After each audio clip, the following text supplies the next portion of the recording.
Good morning. It is Saturday. It's a little chilly. So definitely glad I'm not camping, which is probably what a lot of people are doing right now for the holiday. Not I. I've got work to do. Excited about that. Trying to get the day started.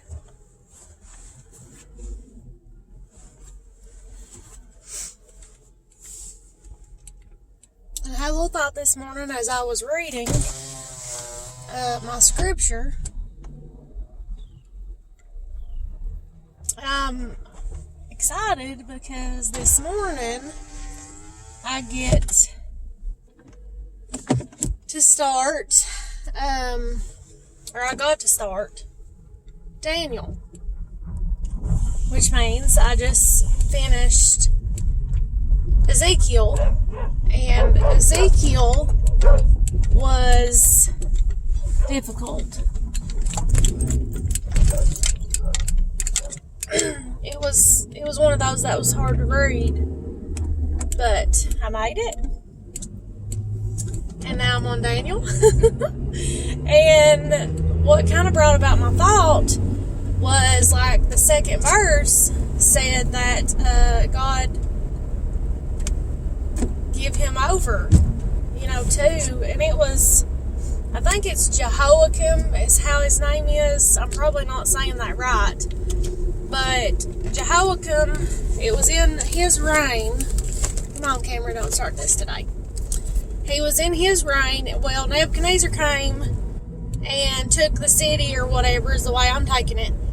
And God gave him over to him. And the way I take it and what got me excited is that God allowed this to happen. And you think that's not a good thing.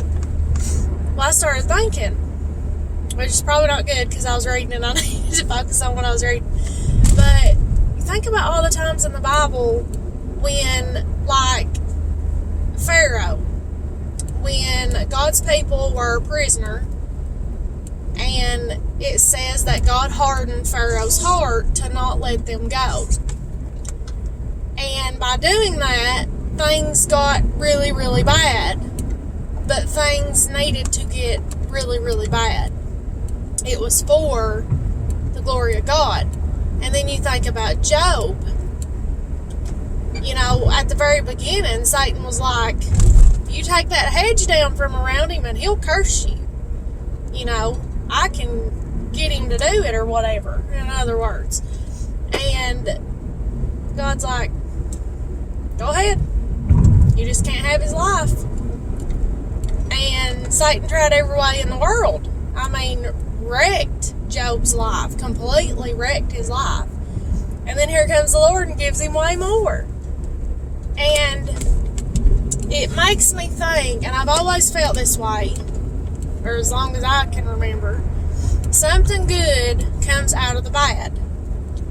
And my title for today, and what this video is about, is there's a reason. Whatever it is that you're going through,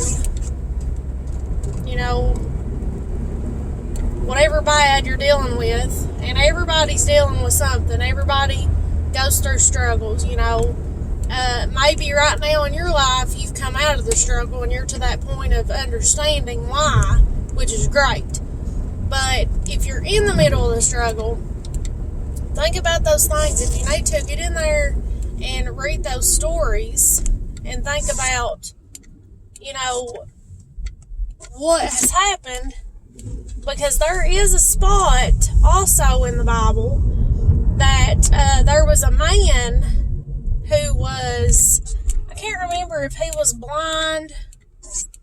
He might have been blind, but there was something, he had something wrong with him, and the disciples asked Jesus what he had done, or what his parents had done for him to be that way. What what kind of sin did he commit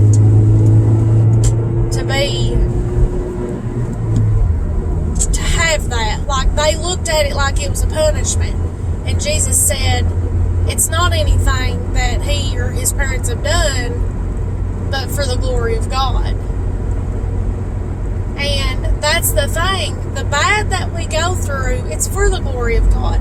And I've mentioned it before of how we have to go through something really bad, really like shakes you down to your foundation to bring out what's inside you, what's there at that foundation that we bury, with fear and doubt and life, and people and all this stuff.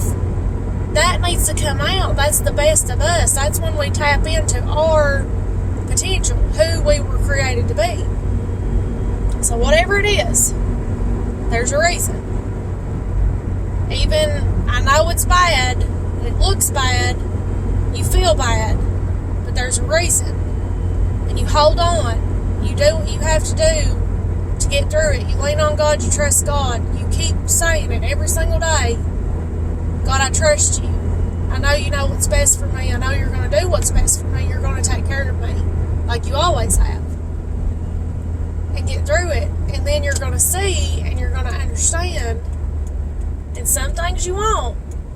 But you will probably understand one day what you're going through, the exact reason of why. And you're going to know and you're going to be thankful. It's going to be good. It's going to be worth it. So hang in there. I love you guys. I hope you have a wonderful day, wonderful weekend. Please be praying for me. I'll be praying for you. And I will see you soon.